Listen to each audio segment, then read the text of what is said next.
আসসালামু আলাইকুম। কি অবস্থা সবার? আশা করছি সবাই ভালো আছেন। আজকে আমরা চেঞ্জিং সেন্টেন্সের একটা গুরুত্বপূর্ণ টপিক, সেটা হচ্ছে ভয়েস চেঞ্জ, এটা শিখব।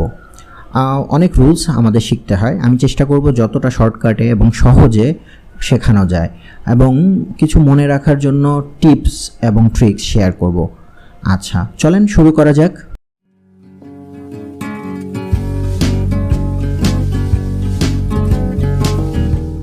আচ্ছা, ভয়েস চেঞ্জ এই টপিকটা অনেক সহজ, কিন্তু আমাদের কনসেপ্ট ক্লিয়ার না থাকার কারণে আমরা অনেক সময় একটু প্যাচে পড়ে যাই।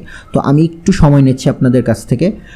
প্রথমে আমি অল্প কিছুক্ষণের মধ্যে আমি কনসেপ্টটা ক্লিয়ার করে দিই, তারপরে আপনারা রুলসগুলো ইজিলি বুঝতে পারবেন এবং মনে রাখতে পারবেন। আর একটু কষ্ট করে সাথেই থাকেন পুরো ভিডিওটা। আশা করি আজকের পর, এই ভিডিওটা অ্যাটলিস্ট দেখার পর আপনার ভয়েস চেঞ্জ সম্পর্কে আর কোনো সমস্যা বা ডাউটস বা কোশ্চেন্স থাকবেই না। ওকে, ভয়েস চেঞ্জ এটা দুই প্রকার। সাধারণত আমাদের যে বক্তব্য, এই বক্তব্যকে আমরা দুই ভাগে ভাগ করি, একটা অ্যাক্টিভ এবং প্যাসিভ। অ্যাক্টিভ হচ্ছে subject is the doer of the verb, মানে সাবজেক্ট নিজে কাজ করে, মানে যে কোনো একটা সেন্টেন্সের একটা কাজ থাকবে, সেই কাজটা যে সাবজেক্ট দেওয়া আছে ও নিজেই করে, তাহলে সেটাকে আমরা অ্যাক্টিভ ভয়েসে বলতে পারি।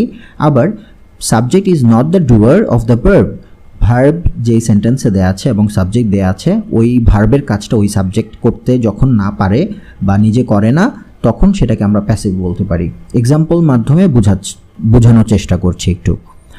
ধরেন আমি বললাম, I found a man in the field, আমি একটা লোককে মাঠে খুঁজে পেয়েছি। এই ক্ষেত্রে ভার্ব হচ্ছে ফাউন্ড এবং সাবজেক্ট হচ্ছে আই। এখন ভার্বের অর্থটা একটু খেয়াল করেন। ফাউন্ড অর্থ হচ্ছে খুঁজে পেয়েছিলাম। তো এখন খুঁজে পেয়েছিলাম বলতে কে খুঁজে পেয়েছে? এখানে সাবজেক্ট দেওয়া আছে আই, অর্থ অনুযায়ী তো স্বাভাবিকভাবেই আমিই খুঁজে পেয়েছি। তাহলে সেই ক্ষেত্রে আমরা বলতে পারি সাবজেক্ট হচ্ছে আই এবং সেই কাজটা করে, তার মানে ডুয়ার, তার মানে এই সেন্টেন্সটা হচ্ছে অ্যাক্টিভ ভয়েস। আচ্ছা, তারপরে ধরেন a man was found in the field by me, একটি লোককে মাঠে পাওয়া গেছে আমার দ্বারা। আচ্ছা, সেই ক্ষেত্রে এই ভার্বটা কিন্তু ফাউন্ডে আছে, খুঁজে পাওয়া। তাহলে এই খুঁজে পাওয়ার কাজটা এখানে যে সাবজেক্ট আছে এই ম্যান, ও কি করতে পারে? নো, আসলে খুঁজে তো আমি পেয়েছিলাম। তাহলে সাবজেক্ট যেটা দেওয়া আছে ও কিন্তু এই কাজটা করে না। তাহলে সেক্ষেত্রে আমরা বলতে পারি সাবজেক্ট এখানে এ ম্যান অ্যান্ড সে হচ্ছে নট ডুয়ার, এবং এজন্য এই সেন্টেন্সটা প্যাসিভ ভয়েস। ওকে, এখন তাহলে একটা জিনিস খেয়াল করেন, এখানে অ্যাক্টিভ এবং প্যাসিভ ভয়েসের মধ্যে একটু পার্থক্য। যেখানে সাবজেক্ট আছে ওইটা কিন্তু প্যাসিভে এসে চেঞ্জ হয়ে গেল, আবার যেটা অবজেক্ট আছে সেটাও কিন্তু সাবজেক্টে এসে, মানে প্যাসিভে এসে চেঞ্জ হয়ে গেল।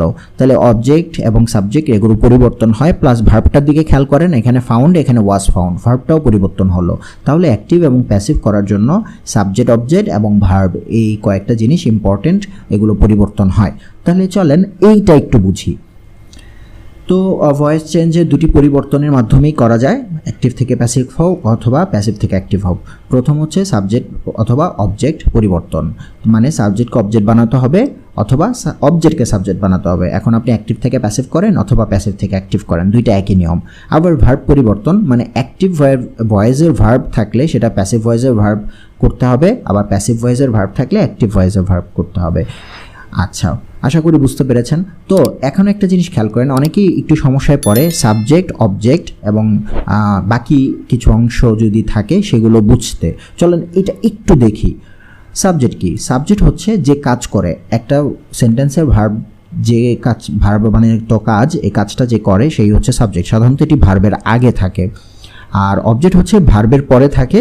হ্যাঁ, ভার্বকে প্রশ্ন করতে হবে হোয়াট এবং হোম, অথবা মানে হোয়াট অর্থ কি এবং হোম অর্থ কাকে, মানে কাজটি কে, মানে কি, কাজটি কি অথবা কাজটি কাকে, এইভাবে প্রশ্ন করলে আমরা উত্তর পাবো অবজেক্ট। আর এক্সটেনশন হচ্ছে ভার্বের অর্থটাকে সুনির্দিষ্ট করতে বা একটু ব্যাখ্যা করতে একটু অতিরিক্ত অংশ যখন ব্যবহার করি, অর্থাৎ ভার্বের যে কাজটা, মানে কাজটা কেন হলো, কোথায় হলো, কখন হলো, কিভাবে হলো, এটা ব্যাখ্যা করার জন্য যখন এক্সট্রা অংশ আনবো তখনই সেটাকে আমরা এক্সটেনশন, সংক্ষেপে ইএক্সটি বলতে পারি। ওকে, মোটামুটি আমাদের কনসেপ্ট ক্লিয়ার আশা করছি। চলেন আমাদের যে মেইন পরিবর্তনগুলো একটু দেখে নেই, সাবজেক্ট, অবজেক্ট এবং ভার্ব। ওকে, তাহলে সাবজেক্ট বা অবজেক্ট চেঞ্জ, প্রথমে আমরা সাবজেক্ট বা অবজেক্টগুলো চিনতে হবে। তাহলে যদি ডিরেক্টলি আই থাকে সেটার অবজেক্ট করতে গেলে মি, আবার মি যদি অবজেক্টে থাকে সেটাকে ডিরেক্ট সাবজেক্ট করতে গেলে আই, উই থাকলে আস, আস থাকলে উই, ইউ থাকলে ইউ, ইউ থাকলে ইউই হয়। আশা করি এই বিষয়গুলো অলরেডি আপনাদের ক্লিয়ার আছে। দে থাকলে দেম, এবং দেমকে যদি আমি সাবজেক্ট বানাইতে চাই তাহলে দে। আচ্ছা, এগুলো সব ডিরেক্ট সাবজেক্ট বা অবজেক্ট যেগুলো পরিবর্তন হবে। তবে এগুলো ছাড়াও সাবজেক্ট বা অবজেক্ট আসতে পারে। যেমন পসেসিভ এর পরে যদি কোনো নাউন থাকে সেটাকে আমরা সাবজেক্ট বা অবজেক্ট হিসেবে আনতে পারবো। যেমন ধরেন হিজ মাদার লাভস হিম, এখানে ভার্ব ছিল লাভস, এটার আগে কিন্তু কোনো ডিরেক্ট সাবজেক্ট বা অবজেক্ট ছিল, মানে সাবজেক্ট ছিল না। তাহলে সেই ক্ষেত্রে এখানে একটা জিনিস দেখেন, হিজ হচ্ছে পসেসিভ প্রোনাউন এবং মাদার হচ্ছে নাউন, তাহলে পসেসিভ প্লাস নাউনকে আমরা সাবজেক্ট বলছি, হিজ মাদার এখানে সাবজেক্ট। আবার দেখেন আই লাভ মাই ফ্যামিলি, ভার্বের পরে কিন্তু অবজেক্ট থাকে, তো মাই ফ্যামিলি এখানে একটা অবজেক্ট, কারণ এখানে পসেসিভ এবং নাউন আছে এবং ভার্বের পরে থাকার কারণে এটাকে আমরা সাবজেক্ট না বলে অবজেক্ট বলছি। তাহলে পসেসিভ প্লাস নাউনকে আমরা সাবজেক্ট বা অবজেক্ট হিসেবে বলতে পারবো। আর সিঙ্গুলার বা প্লুরাল নাউনকেও অনেক সময় সাবজেক্ট বা অবজেক্ট বলতে পারি। যেমন একটা এক্সাম্পল দেখেন, books introduce us to the realm of knowledge. আচ্ছা, তাহলে এখানে ভার্ব হচ্ছে ইন্ট্রোডিউস এবং সাবজেক্ট হিসেবে আসছে বুকস, এটা কিন্তু একটা প্লুরাল নাউন। তাহলে দেখছেন এখানে ডিরেক্ট সাবজেক্ট বা অবজেক্ট ছাড়াও সিঙ্গুলার বা প্লুরাল নাউন দিয়েও সাবজেক্ট আসতেছে, আবার এটা কিন্তু অবজেক্ট হিসেবেও আসতে পারে। তাহলে মোটামুটি ক্লিয়ার হয়ে গেছেন। এখানে বুকস হচ্ছে সাবজেক্ট, সেটা হচ্ছে ডিরেক্ট সাবজেক্ট আসতে পারে, অথবা সাবজেক্ট অবজেক্ট হিসেবে সিঙ্গুলার বা প্লুরাল নাউন, অথবা পসেসিভ প্লাস নাউন আসতে পারে। তো ভার্ব চেঞ্জ কিভাবে হয়?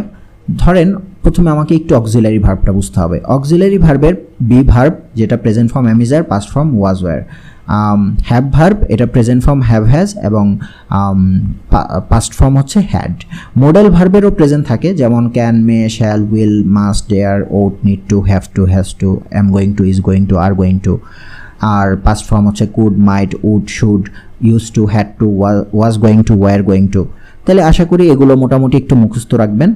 এবার আসেন অ্যাক্টিভ থেকে প্যাসিভের জন্য কি কি ভার্ব আমাকে চেঞ্জ করতে হতে পারে। ধরেন অ্যাক্টিভে যদি থাকে ভার্ব ওয়ান অথবা ভার্ব ওয়ানের সাথে এস বা ইএস যুক্ত, তাহলে প্যাসিভ করার সময় সেটাকে চেঞ্জ করে আমাকে লিখতে হবে অ্যামিজার প্লাস ভার্ব থ্রি। আবার উল্টাও হতে পারে, ধরেন প্যাসিভ ভয়েসে অ্যামিজার প্লাস ভার্ব থ্রি দেওয়া আছে, তাহলে সেক্ষেত্রে আমাকে অ্যাক্টিভ করার সময় হয়তো ভার্ব ওয়ান অথবা ভার্ব ওয়ানের সাথে এস বা ইএস যুক্ত করতে হবে। ভার্ব ওয়ানের সাথে এস বা ইএস যুক্ত হয় শুধুমাত্র সাবজেক্টের অনুযায়ী, সাবজেক্ট যদি থার্ড পারসন সিঙ্গুলার থাকে তখনই ভার্ব ওয়ানের সাথে এস বা ইএস যুক্ত করতে হয়। আচ্ছা, একটা জিনিস খেয়াল করবেন, এইটা অনেক সময় নেগেটিভ অবস্থা থাকতে পারে। নেগেটিভে ধরেন ভার্ব ওয়ানের নেগেটিভ হচ্ছে ডোন্ট প্লাস ভার্ব ওয়ান, আর ভার্ব ওয়ানের সাথে এস বাই এস এর নেগেটিভ হচ্ছে ডাজেন্ট প্লাস ভার্ব ওয়ান। সেই ক্ষেত্রে প্যাসিভ করার সময় এই যে অ্যামিজার লিখলাম এটার পরে জাস্ট একটা নট বসাই দিলেই একই রকম কাজ করবে, প্যাসিভ হয়ে যাবে। আবার উল্টাও হতে পারে, am is are plus not plus verb three থাকলে সেক্ষেত্রে ডোন্ট বা ডাজেন্ট প্লাস ভার্ব ওয়ান লিখলে অ্যাক্টিভ হয়ে যাবে।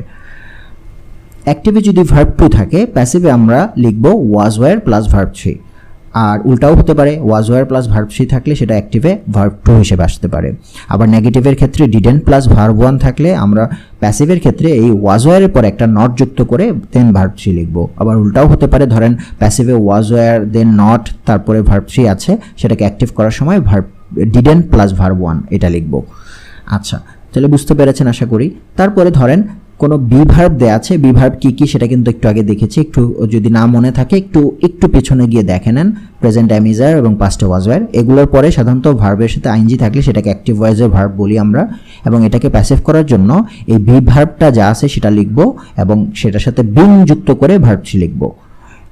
তারপরে ধরেন হ্যাভ ভার্ব অথবা মোডালের পরে হ্যাভ এটাও থাকতে পারে। মোডাল কিন্তু দেখে আসছেন, সেটা প্রেজেন্ট পাস্ট দুইটাই আছে, ক্যান, পাস্ট, কুড, একটু দেখে আসেন পিছনে। আর হ্যাভ ভার্বে হ্যাভ, হ্যাজ, হ্যাড একটু আগে দেখিয়েছি, একটু দেখে নেন আরেকবার মনে না থাকলে। এটার পরে ভার্ব থ্রি, এটা অ্যাক্টিভ অবস্থায় থাকবে, তার মানে have verb plus verb three অথবা modal plus have plus verb three দুইটাই অ্যাক্টিভ অবস্থায় থাকতে পারে। সেটাকে প্যাসিভ করার জন্য এই হ্যাভ ভার্ব বা মডেল প্লাস হ্যাভ দুইটাই লিখবো, লিখার পরে একটা বিন যুক্ত করে দেন ভার্ব থ্রি লিখবো। মানে এখানে হুবহু সেম থাকবে, জাস্ট মাঝখানে একটা বিন যুক্ত করলেই অ্যাক্টিভ থেকে প্যাসিভ হয়ে যাবে। আবার এই প্যাসিভ থেকে অ্যাক্টিভে বিনটা উঠাই দিলেই প্যাসিভ থেকে অ্যাক্টিভ হয়ে যাবে। আচ্ছা, তারপরে 5 নম্বরটা হচ্ছে যদি মোডালের পরে ভার্ব 1 থাকে, মোডাল কিন্তু একটু আগে দেখে আসছেন, তো এটা যদি থাকে তাহলে সেই ক্ষেত্রে আমরা প্যাসিভ করার সময় মোডাল দেন লিখবো বি, তারপর লিখবো ভার্ব 3, প্যাসিভ হয়ে যাবে। আবার উল্টাও হতে পারে, ধরেন প্যাসিভে modal plus be plus verb 3 আছে, এটাকে অ্যাক্টিভ করার জন্য এই বিটা বাদ দিব এবং মোডাল প্লাস ভার্ব 1 লিখলেই আমাদের ভার্বগুলো চেঞ্জ হয়ে যাবে। লাস্ট সেটা হচ্ছে কোনো মোডালের পরে যদি বি থেকে দেন ভার্ব 1 প্লাস আইএনজি থাকে, তাহলে সেটাকে আমরা অ্যাক্টিভ ভয়েসের ভার্ব বলছি। এটাকে প্যাসিভ করার জন্য আমরা কি করব, প্রথমে মোডাল প্লাস বি লিখব, দেন হচ্ছে বিং প্লাস ভার্ব 3 লিখব। তাহলে এই যে ভার্বগুলো চেঞ্জ, অ্যাক্টিভ ভয়েসের ভার্ব থাকলে প্যাসিভ কীভাবে লিখতে হবে, অথবা প্যাসিভ ভয়েসের ভার্ব থাকলে অ্যাক্টিভ কীভাবে লিখতে হবে, তারপর সাবজেক্টকে কীভাবে অবজেক্ট বানাতে হয়, অবজেক্টকে কীভাবে সাবজেক্ট বানাতে হয়, এই দুইটা চেঞ্জ দিয়েই কিন্তু পুরো প্যাসিভ থেকে অ্যাক্টিভ অথবা অ্যাক্টিভ থেকে প্যাসিভ ভয়েস করা যাবে। জাস্ট এই জিনিসটা ভালো করে মুখস্থ করে নেন। আমি বলবো এটা পজ করেন, পজ করে 2-3 বার আমার এখানে দেখে বলেন, 2-3 বার, এবং না দেখে বলার চেষ্টা করেন। আচ্ছা, তাহলে আমার সাথে সাথে আপনার এই প্র্যাকটিসের সাথে সাথে মোটামুটি কমপ্লিট হয়ে যাবে, মুখস্থ হয়ে যাবে আশা করছি। আচ্ছা, তাহলে 6টা রুলস আপনার অবশ্যই লাগবে। চলেন প্র্যাকটিস করি। স্ট্রাকচারটা একটু বুঝতে হবে, কারণ এই ভার্বগুলো বসানোর জন্য একটা স্ট্রাকচার আছে। ধরেন আমরা প্রথমে অ্যাসার্টিভ সেন্টেন্স শিখব, কারণ টোটাল 5টা সেন্টেন্স আছে, যার মধ্যে অ্যাসার্টিভ, ইন্টারোগেটিভ আর ইম্পারেটিভ, এই 3টা ভয়েস চেঞ্জ মানে সেন্টেন্সের ভয়েস চেঞ্জগুলোই আমাকে পরীক্ষায় করতে দেওয়া হয়। তো প্রথমে আমরা অ্যাসার্টিভ সেন্টেন্সের ভয়েস চেঞ্জগুলো শিখি, কারণ এটাই সবচেয়ে বেশি আসে। তো স্ট্রাকচার হচ্ছে, যদি আপনি অ্যাক্টিভ ভয়েস থেকে প্যাসিভ করতে বলে, সেক্ষেত্রে আমি আগেই বলেছি, যেখানে সাবজেক্ট ছিল আমরা অ্যাক্টিভের অবজেক্টকে সাবজেক্ট বানাবো প্যাসিভের, তারপরে ভার্বটা অবশ্যই চেঞ্জ করে লিখব, মানে অ্যাক্টিভের ভার্বটা প্যাসিভে যেটা আসে, দেন একটা বাই যুক্ত করব। এই বাইটা কিন্তু এক্সট্রা, এটাই মাথায় রাখবেন, প্যাসিভের ক্ষেত্রে এই বাইটা লাগবে। হ্যাঁ, তারপরে আমরা অবজেক্ট হিসেবে যেটা সাবজেক্টে ছিল অ্যাক্টিভের, সেটাকে অবজেক্ট হিসেবে আনবো প্যাসিভের। বুঝতে পেরেছেন? তাহলে অবজেক্টকে সাবজেক্ট, ভার্বটাকে চেঞ্জ করে লিখব, প্যাসিভ ভয়েসের ভার্বে একটা বাই যুক্ত করব এক্সট্রা, দেন সাবজেক্ট অবজেক্ট বানাবো। তারপরে যদি কোনো অতিরিক্ত অংশ বা কোনো অ্যাডভার্ব থাকে সেটা আমরা লিখব শেষে। আচ্ছা, একটু দেখেন, I found a man in the field, এখানে ভার্ব আছে ফাউন্ড, সাবজেক্ট আছে আই, আর এ ম্যান হচ্ছে অবজেক্ট, আর এক্সট্রা অংশ দেওয়া আছে ইন দ্য ফিল্ড। তাহলে আমরা প্রথমে অ্যাক্টিভ থেকে প্যাসিভ করার জন্য কি শিখছি, প্রথমে অবজেক্টের সাবজেক্ট বানাবো। এখানে এ ম্যান কিন্তু একটা সিঙ্গুলার নাউন, তাহলে আমরা জানি সিঙ্গুলার নাউন এগুলো পরিবর্তন হয় না, ডিরেক্ট সাবজেক্ট হিসেবে চলে আসবে। ভার্বটাকে চেঞ্জ করতে হবে, এখানে ভার্ব হিসেবে আছে ফাউন্ড, ফাউন্ড হচ্ছে কিন্তু ভার্ব 2। আমরা দেখে আসছি ভার্ব চেঞ্জের বেলায় ভার্ব 2 থাকলে ওয়াজ ওয়ার প্লাস ভার্ব 3 লিখতে হয়। আর যখন আমরা বাই যুক্ত করব, তারপরে সাবজেক্টকে অবজেক্ট বানাবো, এখানে সাবজেক্ট হিসেবে আছে আই, তাই এটাকে অবজেক্ট বানাইলে হয়ে যাবে মি। হ্যাঁ, কারণ আইকে অবজেক্টের হচ্ছে মি, দেন হচ্ছে সবার শেষে এক্সটেনশন লিখতে পারি। তাহলে সেক্ষেত্রে হবে answer, a man was found by me. এই যে এ ম্যানকে অবজেক্ট ছিল, সাবজেক্ট বানালাম, ফাউন্ড ভার্ব 2 ছিল, এটাকে মানে প্যাসিভ করে দিলাম ওয়াজ ওয়ার প্লাস ভার্ব 3-তে, দেন একটা বাই যুক্ত করে দেন সাবজেক্ট অবজেক্ট বানালাম, দেন এক্সটেনশনটাকে শেষে লিখলাম। আচ্ছা, একটা জিনিস একটু খেয়াল করেন, অনেক সময় মানে এক্সটেনশনটা ভার্বের পরেও লেখা যায়, মাঝে মাঝে কিছু কিছু অ্যাডভার্ব ভার্বের আগেও লেখা যায়। এগুলো আসলে ডিপেন্ড করে অর্থের ওপরে, একটু অর্থের সৌন্দর্যতা বাড়াতে এটা হয়। যেমন আমি প্যাসিভের ক্ষেত্রে এটা বলতে পারতাম, a man was found in the field by me, মানে ভার্বের পরে এক্সটেনশনটাকে ইন দ্য ফিল্ড লিখে দেন আমরা বাকি অংশটা লিখতে পারবো। তাহলে আশা করছি অ্যাক্টিভ থেকে প্যাসিভ কীভাবে করতে হয় খুবই ক্লিয়ার হয়ে গেছেন। আচ্ছা, এখন একটা জিনিস খেয়াল রাখবো, অনেক সময় কিছু কিছু ভার্বের অ্যাপ্রোপ্রিয়েট প্রিপোজিশন হিসেবে বাই বসে না। হ্যাঁ, সেক্ষেত্রে কিছু কিছু বাই ছাড়া কি বসে, যেমন এই ভার্বগুলো একটু মুখস্থ করে নেবেন। এটা না হলেও সমস্যা না, এগুলো খুব একটা আসে না, তাও মুখস্থ করলে অ্যাডভান্স লেভেলে অ্যাক্টিভ থেকে প্যাসিভ আপনার হয়ে যাবে। যেমন সারপ্রাইজড, শকড, এই ধরনের ভার্ব থাকলে এটার পরে অ্যাট লিখতে হয়, বাই লিখতে হয় না, সেক্ষেত্রে বাইটা হবে না ওই ক্ষেত্রে। তারপরে প্লিজ, ডিসগাস্টেড, চার্মড, ইমপ্রেসড, এগুলোর পরে বাই হয় না, এগুলোর পরে উইথ লিখতে হয়। নোন, গিভেন, ম্যারিড, অবলিগড, এগুলোর পরে আসলে বাই লিখতে হয় না, টু লিখতে হয়। ইন্টারেস্টেড, কনসিস্টেড, অ্যাবজর্ভড, কন্টেন্ট, এগুলোর পরেও বাই লিখতে হয় না, ইন লিখতে হয়। যেমন হিজ বিহেভিয়ার অ্যানয়েড মি, তাহলে এখানে সাবজেক্ট ছিল হিজ বিহেভিয়ার, এটা অবজেক্ট হিসেবে চলে যাবে, আর মি ছিল অবজেক্ট, সেটাকে সাবজেক্ট হিসেবে আনবো, আর একটা বাই যুক্ত করার কথা ছিল, কিন্তু অ্যানয়েড এই শব্দটা কিন্তু এই যে এখানে দেখেন অ্যানয়েড আছে, তাহলে সেক্ষেত্রে আমরা বাই অ্যানয়েডের পরে লেখা যাবে না, অ্যাট লিখতে হবে। তাহলে সেক্ষেত্রে আমার অ্যান্সার হবে আই ওয়াজ অ্যানয়েড, এখানে ভার্ব 2 ছিল ওয়াজ ওয়ার প্লাস ভার্ব 3, দেন বাইয়ের পরিবর্তে আমরা অ্যাট লিখলাম, আর সাবজেক্ট ছিল হিজ বিহেভিয়ার, এটা অবজেক্ট হিসেবে চলে যাবে। আচ্ছা, আশা করি বুঝতে পেরেছেন। এবার চলেন প্যাসিভ থেকে অ্যাক্টিভ কীভাবে করে এটা দেখার চেষ্টা করি। প্রথমে খুবই সিম্পল, অবজেক্ট থেকে সাবজেক্ট বানাবো, ভার্বকে চেঞ্জ করে লিখবো, প্যাসিভ ভার্বকে অ্যাক্টিভ ভার্বে নিয়ে এসে তারপর সাবজেক্টকে অবজেক্ট লিখবো, দেন এক্সটেনশন। একটু খেয়াল করেন অ্যাক্টিভ থেকে প্যাসিভের যে স্ট্রাকচার হুবহু সেম, কিন্তু প্যাসিভ থেকে অ্যাক্টিভের স্ট্রাকচার, শুধু একটা জিনিসই পরিবর্তন আছে এখানে, বাই, এখানে কিন্তু বাই নাই। তাহলে বুঝতে পেরেছেন একটা স্ট্রাকচার শিখলেই দুইভাবে করা যাবে। যেমন একটা এক্সাম্পল দেখি, ধরেন she was praised by everyone, এখানে ওয়াজ প্রেজড এটা কিন্তু প্যাসিভে ছিল ভার্বটা, তাহলে আমরা এটা বুঝতে পারছি এটা প্যাসিভ ভয়েস। তাহলে আমরা অ্যাক্টিভ করার জন্য প্রথমে অবজেক্টকে সাবজেক্ট বানাবো, এখানে অবজেক্টে আছে এভরিওয়ান, এটা একটা প্রোনাউন, এটাকে চেঞ্জ করা যাবে না, সো এটা এইভাবেই রাখতে হবে।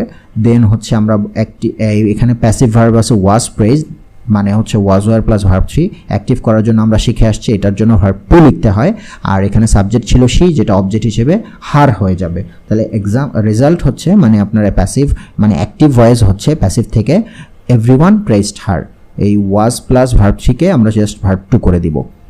আশা করি বুঝতে পেরেছেন। আরেকটা এক্সাম্পল দেখেন, the game is enjoyed by people of all ages, এখানে অবজেক্ট ছিল people of all ages, the game হচ্ছে সাবজেক্ট, আর ভার্ব হচ্ছে ইজ, তার মানে অ্যামিজারের একটা, দেন ভার্ব থ্রি। তাহলে অ্যামিজার প্লাস ভার্ব থ্রি প্যাসিভের ক্ষেত্রে তখনই হয় যখন অ্যাক্টিভে ভার্ব ওয়ান থাকে। তাহলে আমরা এখানে ভার্ব ওয়ান দিয়ে আমাদের অ্যাক্টিভ ভয়েস করব। তাহলে সেক্ষেত্রে প্রথমে পিপল অফ অল এজেস অবজেক্টকে সাবজেক্ট বানালাম, তারপর হচ্ছে ভার্ব ওয়ান হচ্ছে এনজয়, এনজয়ের সাথে অ্যাস হয় নাই কারণ সাবজেক্ট থার্ড পার্সন সিঙ্গুলার না, যদি থার্ড পার্সন সিঙ্গুলার সাবজেক্ট হতো তাহলে এনজয়েস মানে অ্যাস যুক্ত হতো। দেন হচ্ছে আমরা এই যেটা সাবজেক্ট ছিল দ্য গেম, ওইটাকে অবজেক্ট করলাম। এখানে কিন্তু কোনো বাই লিখিনি কারণ এটা অ্যাক্টিভে করেছি আমরা প্যাসিভ থেকে। তাহলে ক্লিয়ারলি আশা করি বুঝতে পেরেছেন।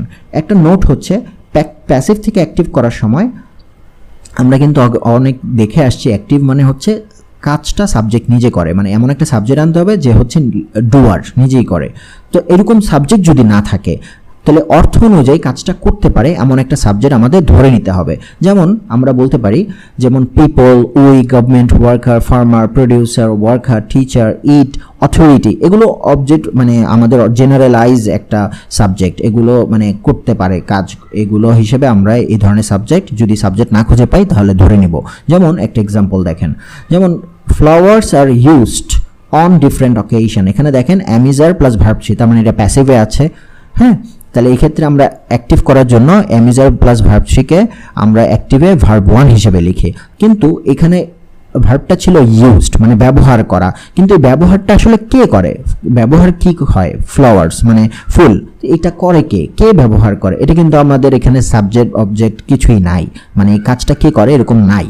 তাহলে সেক্ষেত্রে আমাদের এখানে ধরে নিতে হবে এটা কে করে। আমরা একটু চিন্তা করবো এই কাজটা কে করতে পারে, বিভিন্ন দিবসে ফুল ব্যবহার করা, আমরা বলতে পারি মানুষ করে বা আমরা করি। তাহলে সেক্ষেত্রে আমাদের একটা এক্সট্রা সাবজেক্ট আনতে হবে অর্থ অনুযায়ী, সেক্ষেত্রে আমরা পিপল বা উই লিখতে পারি, দেন ভার্ব ওয়ান, দেন হচ্ছে অবজেক্ট, দেন হচ্ছে বাকি অংশ, তার মানে হবে পিপল অথবা we, then am is are plus verb three থাকার কারণে ভার্ব ওয়ান লিখলাম use, then flowers on different occasions. তো আশা করি এই যে খুবই সুন্দরভাবে আপনারা বুঝে গেছেন। হ্যাঁ, তো আশা করি এগুলো নিয়ে কোনো ঝামেলা নাই আপনার। আচ্ছা চলেন একটু প্র্যাকটিস করি, তাহলে আরও বেশি ক্লিয়ার হয়ে যাব। দেয়া আছে we are going to open a shop, এখানে সাবজেক্ট হচ্ছে উই আর অবজেক্ট হচ্ছে এ শপ, আর গোয়িং টু এটা কিন্তু আমরা অলরেডি জেনে আসছি, অ্যাম going to, is going to, are going two এগুলো হচ্ছে মডেল। তাহলে সেই ক্ষেত্রে এখানে মডেল আছে, আর ওপেন হচ্ছে এখানে ভার্ব ওয়ান, তাহলে মডেল প্লাস ভার্ব ওয়ান আছে। তাহলে আমরা ভার্ব চেঞ্জে কিন্তু শিখে আসছি যে মডেল প্লাস ভার্ব ওয়ান থাকলে modal plus be plus verb three লিখতে হয়। তাহলে সাবজেক্টকে অবজেক্ট, অবজেক্টকে সাবজেক্ট বানাবো। তো প্রথমে আমাদের অবজেক্টকে সাবজেক্ট বানাতে হবে, সেক্ষেত্রে এ শপ হবে, দেন হচ্ছে এই শপের সাথে তো আর গোয়িং টু হয় না, ইজ গোয়িং টু, কারণ আমরা জানি modal plus be plus verb three. সেক্ষেত্রে মডেল হচ্ছে am going to, is going to, are going to থেকে এই সাবজেক্ট এই শপে অনুযায়ী ইজ গোয়িং টু, দেন হচ্ছে বি, দেন হচ্ছে ভার্ব থ্রি ওপেনড, দেন হচ্ছে বাই যুক্ত করতে হয় প্যাসিভের সময় আমরা জানি, আর উই ছিল সাবজেক্ট, এটাকে অবজেক্ট করলে আস। ওকে, তাহলে I may help you, same জিনিস, মে হচ্ছে মডেল, এরপরে হচ্ছে হেল্প ভার্ব ওয়ান, তো মডেল প্লাস ভার্ব ওয়ান, তাহলে আমাকে প্যাসিভে হচ্ছে modal plus be plus verb three, আর অবজেক্টকে সাবজেক্ট, সাবজেক্টকে অবজেক্ট, একটা বাই যুক্ত করতে হবে, সেক্ষেত্রে হবে you may be helped by me. এটা করেন তো দেখি, they will have caught the fish, এখানে উইল মডেল, হ্যাভ দেন হচ্ছে কট ভার্ব থ্রি, তাহলে modal plus have plus verb three, এটা যদি থাকে তা আমরা শিখে আসছি যে modal plus have plus been plus verb three, তাহলে এখানে জাস্ট একটা বিন যুক্ত করতে হবে, আর সাবজেক্টকে অবজেক্ট, অবজেক্টকে সাবজেক্ট এবং একটা বাই। তাহলে এখানে অবজেক্ট ছিল দ্য ফিশ, সাবজেক্ট হচ্ছে দে, এটাকে অবজেক্ট বানাবো। তাহলে the fish will have been caught then by them. আশা করি বুঝতে পেরেছেন।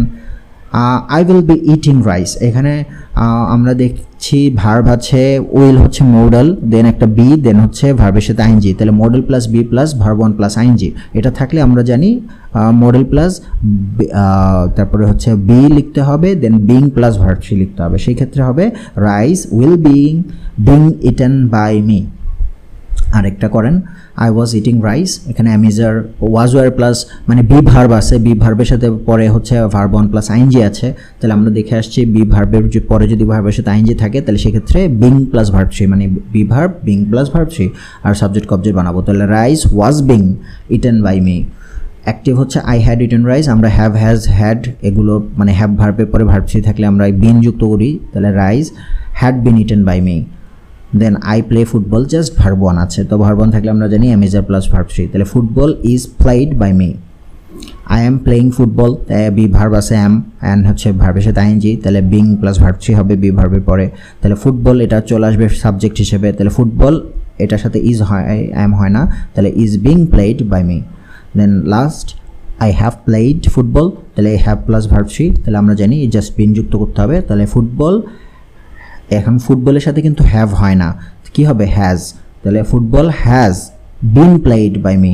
হ্যাড হবে তখন যখন এটা ইয়ে থাকবে মানে পাস্টে থাকবে, তো হ্যাভের কিন্তু পাস্ট দেয়া নাই এখানে, হ্যাভ প্রেজেন্ট, সো এখানে হ্যাভ অথবা হ্যাজের যে কোনো একটা, তো ফুটবলের সাথে হ্যাজ হবে। তাহলে football has been played by me. আশা করি প্র্যাকটিস করে আপনারা ভার্ব কীভাবে চেঞ্জ করবেন খুব ক্লিয়ারলি বুঝতে পেরেছেন। যদি ভালো লেগে থাকে ভিডিওতে একটা লাইক দেবেন। অ্যাসার্টিভ সেন্টেন্সের পরে ইম্পারেটিভ এবং ইন্টারোগেটিভ এই দুইটা সেন্টেন্সেরও ভয়েস চেঞ্জ হয়, তাহলে সেক্ষেত্রে আমরা পরবর্তী ভিডিওতে ওগুলো নিয়ে আলোচনা করব।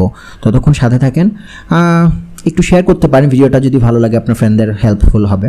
সাবস্ক্রাইব করতে পারেন, হেল্প করে, এটা আমাকে মোটিভেট করে। ভালো থাকেন, আসসালামু আলাইকুম।